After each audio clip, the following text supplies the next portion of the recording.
There is a certain kind of man who never seems to chase anyone, and yet somehow women find themselves chasing him. He is not the loudest man in the room. He is not always the richest or the most conventionally attractive. But there is something about him that makes people lean in when he speaks, and wonder about him when he is gone. Most men spend years trying to manufacture that effect through tactics, lines, and strategies, without ever understanding where it actually comes from. Today, I am going to show you where it actually comes from, and why almost everything men are taught about attracting women gets the order of operations backwards. Most advice out there focuses on what to say, how to text, when to wait before replying, which compliment to give. All of it treats attraction like a script you perform on her. But a script performed on someone is still a performance, and people can feel a performance even when they cannot name it. What actually makes a woman chase a man has almost nothing to do with technique, and almost everything to do with what he has built inside himself long before she ever entered the picture. Let's start with the thing nobody wants to hear. If you need her to like you, she will feel that need before you ever say a word. Need has a scent to it. It shows up in how quickly you respond, how much you accommodate, how eager you are to keep the peace, how often you check whether she is still interested. None of that is love. It is anxiety wearing the costume of romantic interest, and anxiety repels the exact thing it is trying to hold on to. The Stoic philosopher Epictetus drew a hard line between what is within our control and what is not. He taught that our judgments, our choices, and our own actions belong to us, while other people's opinions of us do not. Apply that here directly. Whether a woman is drawn to you is not something you control. What you control is the man you build, the standards you hold, and how you carry yourself regardless of her response. The moment you try to control her feelings instead of your own conduct, you have already lost the position that made you attractive in the first place. This is why the calmest man in the room is so often the most magnetic one. Not because calm is a trick, but because calm is evidence. It tells everyone watching that this man's stability does not depend on the room's approval. He is not scanning faces for validation. He already knows what he thinks, what he wants, and who he is. And that certainty is rare enough now that people notice it immediately when they encounter it. Think about the difference between a man who asks a woman what she thinks of him and a man who has simply never thought to ask, because his sense of himself was never up for a vote in the first place. The first man is already positioning her as the judge, and himself as the one on trial. The second man has nothing to prove, and there is nothing more disarming than someone with nothing to prove. Here is where most men get stuck, because they hear this and assume the solution is to fake indifference. Play it cool. Wait 3 hours to text back. Act busy even when you are not. That is not what I am describing, and it will not work, because manufactured indifference is just another performance, and performances always eventually crack under pressure. What I am describing is not a posture you adopt around her. It is a life you build regardless of her, so thoroughly that indifference is not something you have to fake, because your attention was never fully available to hand over in the first place. This means yours has a need to be full of something other than her. Not as a strategy to make her jealous, but because a man whose entire emotional world orbits one person has nothing left to offer that person except dependency. Build the discipline, the work, the friendships, and the physical strength that exist whether she is in your life or not. When those things are solid, you are not performing unavailability. You are simply, actually, a man with a life, and she can feel the difference between a full life and a well-rehearsed imitation of one from the first conversation. Marcus Aurelius wrote, "Waste no more time arguing what a good man should be. Be one." Most men spend enormous energy trying to appear a certain way to women, curating the image, choosing the right words, timing the right move. Almost none of that energy goes into actually becoming the man the image is supposed to represent. Flip that ratio. Stop rehearsing the performance of confidence and go build the actual thing. Confidence is supposed to be evidence of. The performance becomes unnecessary once the substance exists underneath it. Now, let's talk about presence, because this is where a lot of men who understand the self-respect piece still fall short. Having your own life does not mean being distant or withholding when you are actually with her. It means something closer to the opposite. When you are talking to her, be fully there. Do not check your phone every 30 seconds. Do not half listen while planning what clever thing to say next.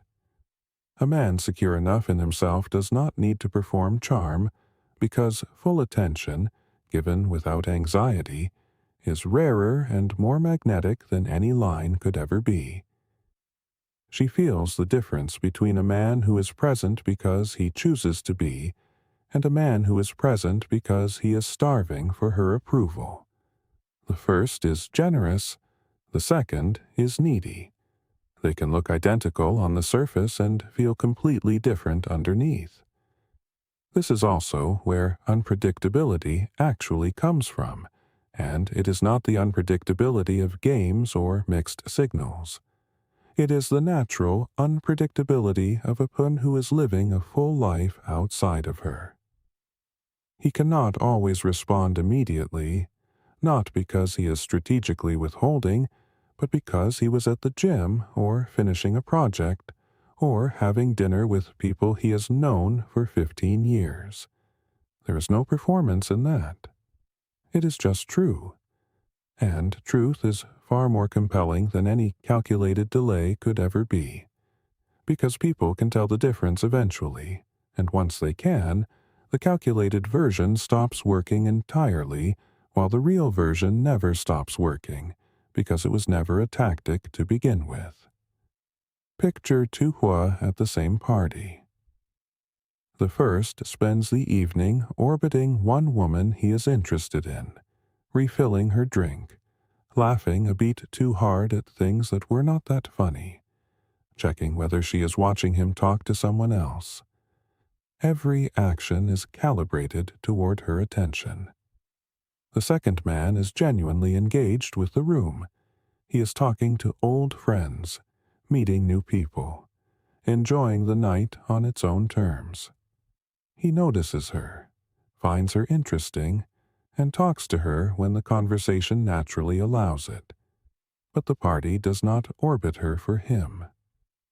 By the end of the night, one of these men has made himself smaller and more anxious with every passing hour. The other has not changed at all, and it is rarely the first man she is still thinking about on the drive home. The difference was never about tactics either of them deployed. It was about where each man's attention actually lived. One had already handed his evening over to her without her ever asking for it. The other simply lived his evening, and she was fortunate enough to be part of it for a while. Let's address something directly, because I know some of you are thinking it.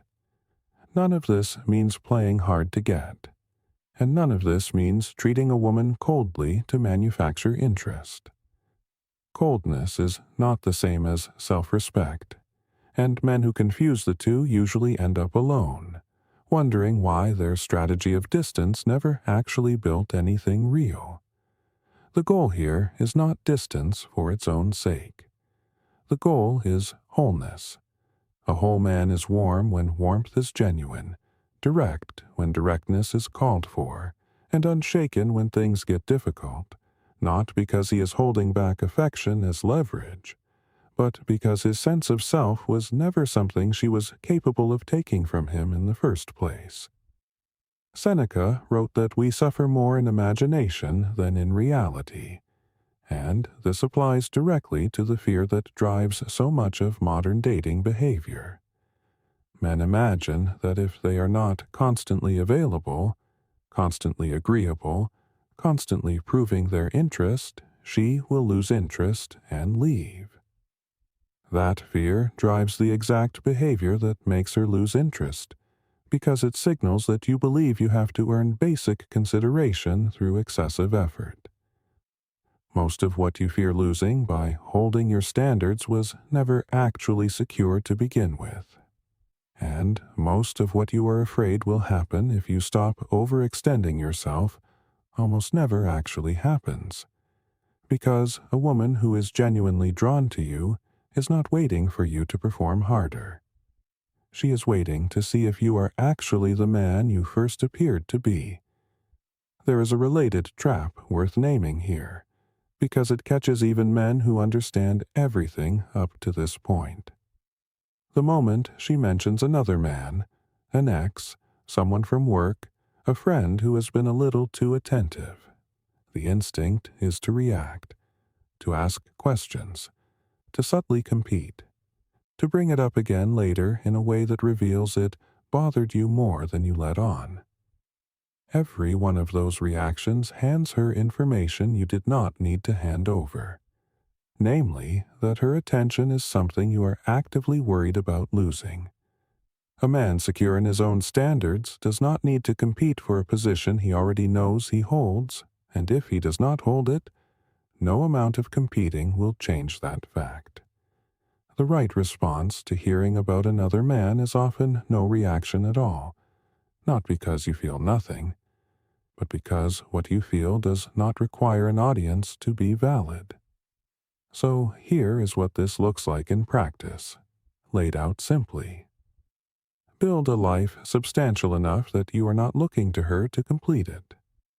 Pursue work, physical discipline, and friendships that would still matter to you if she was never in the picture at all. Hold your standards the same way you would hold any principle you actually believe in, not as a negotiating tactic, but because you genuinely will not accept less than mutual respect and effort.